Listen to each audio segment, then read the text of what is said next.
નમસ્કાર દર્શક મિત્રો, ધ લોકસત્તા શોમાં આપનું સ્વાગત છે। આજે આપણે વાત કરી રહ્યા છીએ પેરુના એમેઝોન જંગલમાં રહેતી માસ્કો પીરો જનજાતિની।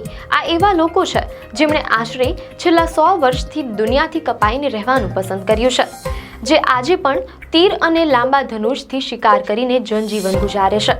મીડિયા અહેવાલો અનુસાર તાજેતરમાં ન્યૂ એવા ઓસેનિયા નામના એક નાના ગામમાં રહેતા સ્થાનિક રહેવાસી ટોમાસ એનેઝ ડોસ સેન્ટોસની એક મુઠભેડની ઘટનાએ આ જનજાતિના સંઘર્ષને ફરી સપાટી પર લાવી દીધો છે। ટોમાસ જંગલમાં એક ખુલ્લી જગ્યાએ કામ કરી રહ્યા હતા ત્યારે જ તેઓ માસ્કો પીરોના એક સભ્યની સામે આવી ગયા, જે તીરથી નિશાન સાધીને ઊભો હતો। ટોમાસને સમજાયું કે તેઓ ઘેરાઈ ગયા છે અને તેમને ભાગી જવું પડ્યું। આજે આપણે આ અલગ થલગ લોકો કેવી રીતે જીવી રહ્યા છે, તેમને કયા જોખમોનો સામનો કરવો પડી રહ્યો છે અને સરકારની નીતિઓ શું કહે છે, તેના પર વિગતવાર વાત કરીશું। માનવાધિકાર સંગઠન સર્વાઇવલ ઇન્ટરનેશનલના અહેવાલ મુજબ દુનિયામાં આજે પણ લગભગ 196 જેટલા અનકોન્ટેક્ટેડ ગ્રુપ્સ એટલે કે બાહ્ય દુનિયાથી સંપર્ક વિનાના સમૂહો બાકી છે, તેમ અહેવાલોમાં જાણવા મળેલ છે। માસ્કો પીરો તેમાં સૌથી મોટો સમૂહ માનવામાં આવે છે। આ અહેવાલોમાં ચેતવણી આપવામાં આવી છે કે જો સરકારોએ તેમને બચાવવા માટે કડક પગલાં નહીં લીધા તો આવતા દાયકામાં આમાંથી અડધા સમૂહો લુપ્ત થઈ શકે છે। આ જનજાતિઓ માટે સૌથી મોટો ખતરો લાકડા કાપતા લોકો, માઇનિંગ અને તેલની શોધખોળ માટે થતા ખોદકામથી ઊભો થયો છે। મીડિયા અહેવાલો અનુસાર ન્યૂ એવા ઓસેનિયા ગામ તાઓહામાનુ નદીના કિનારે આવેલું છે અને અહીં લાકડા કાપતી કંપનીઓ સક્રિય છે। ગામના રહેવાસીઓ કહે છે કે તેઓ દિવસ રાત મશીનોનો અવાજ સાંભળે છે। માસ્કો પીરો જ્યારે તેમના જંગલને કાપતું જુએ છે ત્યારે ડરના કારણે તેઓ ગામની નજીક આવવા લાગે છે। સ્થાનિક લોકો જેમ કે ટોમાસ દુવિધામાં છે। તેઓ માસ્કો પીરોના તીરોથી ડરે છે પણ સાથે જ તેમને જંગલમાં રહેતા પોતાના ભાઈઓ તરીકે સન્માન આપે છે। ગામના લોકો માસ્કો પીરોને મદદ કરવા અને પોતાને સુરક્ષિત રાખવા માટે પોતાના બગીચામાં તેમના માટે કેળા અને અન્ય ખાદ્ય વસ્તુઓ પણ ઉગાડે છે। મીડિયા અહેવાલો અનુસાર આ જનજાતિઓ સામાન્ય શરદી કે ફ્લૂ જેવી બીમારીઓ સામે પણ બિલકુલ રોગ પ્રતિકારક શક્તિ ઇમ્યુનિટી ધરાવતી નથી। ઇતિહાસ સાક્ષી છે કે પ્રથમ સંપર્ક પછી આ આદિવાસીઓનું મોટા પાયે મૃત્યુ થયું છે।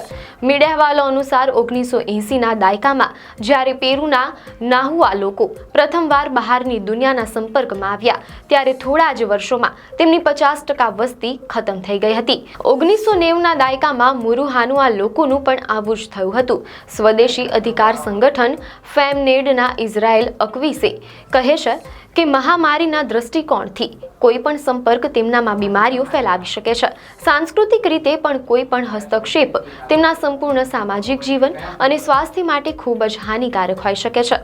આ જ કારણોસર પેરુ સરકારે અલગ થલગ રહેતા સ્થાનિક લોકો સાથે વાતચીત શરૂ કરવી ગેરકાયદેસર ગણી છે।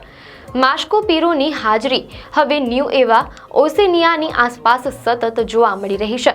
જંગલમાં લાકડા કાપવાના કારણે તેઓ સતત વિસ્થાપિત થઈ રહ્યા છે, જેના કારણે સ્થાનિક ગ્રામજનો સાથે સંઘર્ષનું જોખમ વધ્યું છે। મીડિયા અહેવાલો અનુસાર વર્ષ 2022માં 2 લાકડા કાપનારાઓ પર માસ્કો પીરોએ હુમલો કર્યો હતો જ્યારે તેઓ માછીમારી કરી રહ્યા હતા। આ હુમલામાં એક વ્યક્તિના પેટમાં તીર વાગ્યું, જો કે તે બચી ગયો, પરંતુ અન્ય એક વ્યક્તિ થોડા દિવસો પછી મૃત હાલતમાં મળી આવ્યો, જેના શરીર પર તીરોના નવા ઘા હતા। આ ઘટના જનજાતિની ચિંતા અને તેમના પ્રદેશની રક્ષા કરવાની પ્રબળ ઈચ્છા દર્શાવે છે। ન્યૂ એવા ઓસેનિયાની યુવાન માતા લેટિશિયા રોડ્રિગેઝ લોપેઝ પણ તાજેતરમાં જ જંગલમાં ફળ વીણતી વખતે આખા સમૂહના ચીસો પાડવાના અવાજથી ગભરાઈને ભાગી ગઈ હતી, તેમ અહેવાલોમાં જાણવા મળેલ છે। પરંતુ જંગલના બીજા ભાગમાં માનુ નદીના કિનારે પરિસ્થિતિ થોડી અલગ છે। મીડિયા અહેવાલો અનુસાર અહીં પેરુના સંસ્કૃતિ મંત્રાલયે નોમોલે કંટ્રોલ પોસ્ટ બનાવી છે, જ્યાં નિયંત્રિત રીતે માસ્કો પીરો સાથે સંપર્ક જાળવવામાં આવે છે। આ પોસ્ટ 2013માં બંને પક્ષો વચ્ચેના સંઘર્ષને રોકવા માટે બનાવવામાં આવી હતી। અહીંના એજન્ટ્સ માસ્કો પીરોને કેળા અને કસાવા જેવી વસ્તુઓ આપે છે, જેથી તેઓ સુરક્ષિત અંતર જાળવે। આ સમૂહના લોકો બાહ્ય દુનિયામાં ઓછી રુચિ ધરાવે છે, પરંતુ તેઓ એજન્ટોના વ્યક્તિગત જીવન અને તેમના પરિવારો વિશે પૂછપરછ કરે છે। જ્યારે એક એજન્ટ ગર્ભવતી થઈ ત્યારે માસ્કો પીરોએ બાળકના રમવા માટે હાઉલર વાંદરાના દાંતમાંથી બનાવેલો રેટલ પણ ભેટમાં આપ્યો હતો। આટલા સંપર્ક છતાં એજન્ટો સ્પષ્ટ છે કે માસ્કો પીરો સભ્ય બનવા નથી માંગતા. તેમના નેતા અને અન્ય લોકો તેમની શિકાર આધારિત જીવનશૈલી જાળવી રાખવા માંગે છે. માસ્કો પીરો માનતા હતા કે તેઓ રબર બેરોન્સના શોષણ અને હત્યાકાંડથી બચવા માટે જંગલમાં ભાગી ગયેલા આદિવાસીઓના વંશજ છે. આજે પણ અલગ થલગ રહેવાની તેમની પસંદગી સ્પષ્ટ છે. તેમની વાર્તા એ યાદ અપાવે છે કે આધુનિકતાના આ યુગમાં પણ અમુક સમુદાયો તેમની સંસ્કૃતિ અને સ્વતંત્રતાને જાળવી રાખવા માટે લડી રહ્યા છે. આપને માહિતી સારી લાગી હોય તો વિડીયોને લાઇક અને શેર કરજો, ચેનલને સબસ્ક્રાઇબ કરજો.